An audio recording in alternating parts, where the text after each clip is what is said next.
SITI Cable came out with numbers. The losses have widened on a YOY basis to 22.5 crores. EBITDA performance though up close to 73%, which is a positive sign. So the margins have moved up this quarter. Let's get in Mr. D Wadhwa, CEO of SITI Cable Network, who joins us on the show. Good having you, Mr. Wadhwa. Thanks so much for joining in. While operationally it's been a good quarter, but curtailing losses, I believe, remains a challenge for the company. Yeah, I think it will continue to be there for at least a couple of quarters, because right now, as you know, that there is a compulsory digitization, and for phase 3 and 4 the digitization will happen around December 14. So for the next 6 quarters at least you will see that the losses will continue, because all of us, whether it is SITI Cable or any other company, we are in an investment phase right now. So obviously the depreciation is one area, and the second thing is it is a highly capital intensive industry. So losses will continue for another 6 quarters or so, but you will see that there is a trend which is increasing, because the focus is on the collection, and as the subscription collections start improving, the losses will slowly, gradually be wiped out. But the timeline, are you on track over the next year and a half to turn profitable? For FY16, yes, because FY15, as I said, that is going to be another major investment year, because currently we are at about 3.7 million digital sub base, which we are targeting to grow beyond 10 million sub base. So next fiscal year is going to be a major investment year for the entire digitization. So I think FY16 is the one full year when you will see the full benefit of the digitization flowing into the bottom line. Okay, we'll talk about that number as well, but just wondering, you mentioned about how it will be a capex heavy next 12 months. Am I to assume that the debt of 700 crores will not come down? In all probability, it could go up over the next 12 to 18 months? May not be, because we are aware of the fact that we are sitting on a high debt. So the next round of funding is largely going to be with the combination of equity or some equity, like of instruments.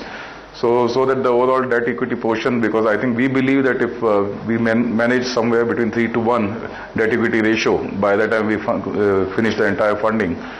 So the next round of funding is largely going to be a promoter funding, which is, as you would be aware, that the promoter has to fund about 240 crore of warrant funding. So that should happen before the end of the current fiscal year itself. And we are also in the dialogue currently in order to line up the funding for the future expansion. But largely it's going to be equity linked. Sure, but fair enough. In that light, could you just share some numbers on how the sales picture would look? One, in terms of your market share for FY15, I think it currently stands at about 14%, and how much of that would translate into subscriber growth?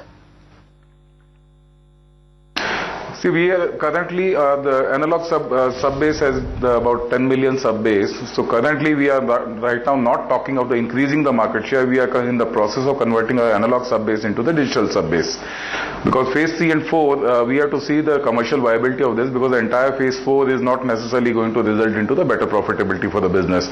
So our focus as a first step is to convert our entire analog reach into the digital sub base, and that itself will take us to about 10 million plus sub base.